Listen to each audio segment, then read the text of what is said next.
welcome back. Alright, welcome to my chicken pasty video. So the first thing we need is a 150 gram piece of sweet potato. So it's only like that much we need. So we just want to cut them up into little cubes. Whack them in some water.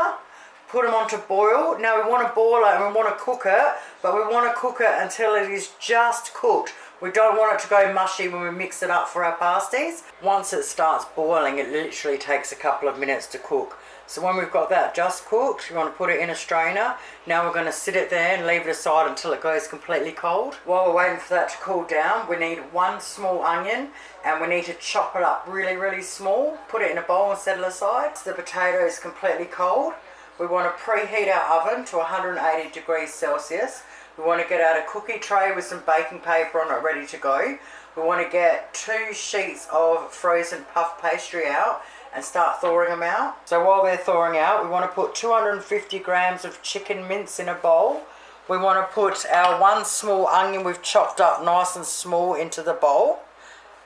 We want to put our sweet potato into the bowl. Now we want to put 1/4 teaspoon of dried sage leaves grounded. We want to put 1/4 teaspoon of dried thyme leaves in there. Now we just want to mix that all in really well. Once you've done that enough, you'll see like that it's ready to go. Alright, so push it all down nice and flat, and we want to just, with our back of our spoon, just divide it into 4. Once we've got that roughly divided into 4, set it aside for a minute because we're still waiting for our pastry to thaw out. Now grab 1 egg out. Now just whisk that and set it aside. That's for the top of the pastry. Now it's optional. I'm going to put some sesame seeds on a couple of them because I absolutely love sesame seeds. But it is totally optional. And just remember, sesame seeds are a superfood. Alright, now chuck a little bit of water in a bowl, sit that aside for a minute because we're going to need that to seal them with. Now we need a cutter. We need a 12 centimetre cutter. So you get your ruler and you measure straight across the middle and you'll find your 12 centimetres. Now this is from my pie maker and that's exactly 12 centimetres this side, so I'll use this one. But I also measured this bowl and this bowl is exactly 12 centimetres too. So if you haven't got a pie cutter, get a bowl, tip it upside down on there and cut around it. Perfect. Once our pastry is ready, we want to cut the 2 12 centimetre rounds from each piece. Once we've done that, we want to put 1/4 of each of the mixes on top of them. Once we've done that, we want to just get some water on our finger and just roll it around the edge.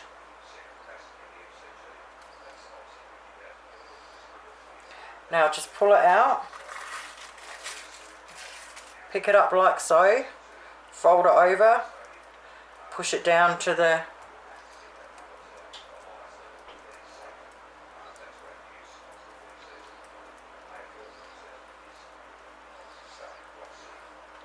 alright, push it all in.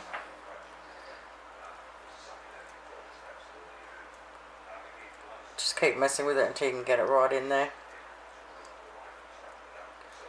Alright, once you've pulled it up and over it, I hope you can see from there. Alright, squeeze it over the top like that. Alright, once you've done that, just press and pinch.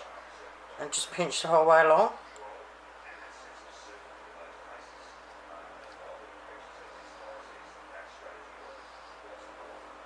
Alright, once you've done that and you've pinched all the edges, stick them on the tray. Alright, now we've got them to this stage.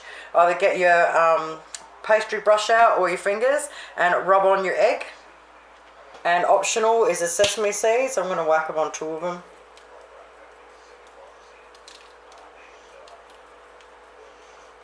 And now we're going to bang them in the oven. They take around half an hour. It just depends on what sort of oven you got. You just basically want them until you can see that the pastry is beautiful and golden brown. Woohoo, mate, it smells awesome up in here. Oh yeah, baby.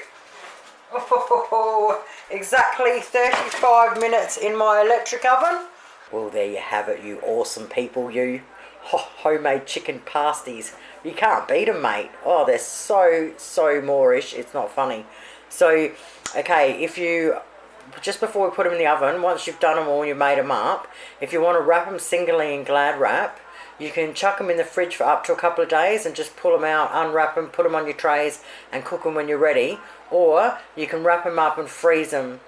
And then when you want them, you can pull them out, unwrap them, put them on the trays, let them half thaw out, put your egg on top, and then cook them. They might just take a couple of extra minutes. So that's why if you do a massive batch up, you can fridge or freeze a lot of them. Thank you guys so much for watching. Have yourselves an awesome night. You know me, I'll be back. Bye.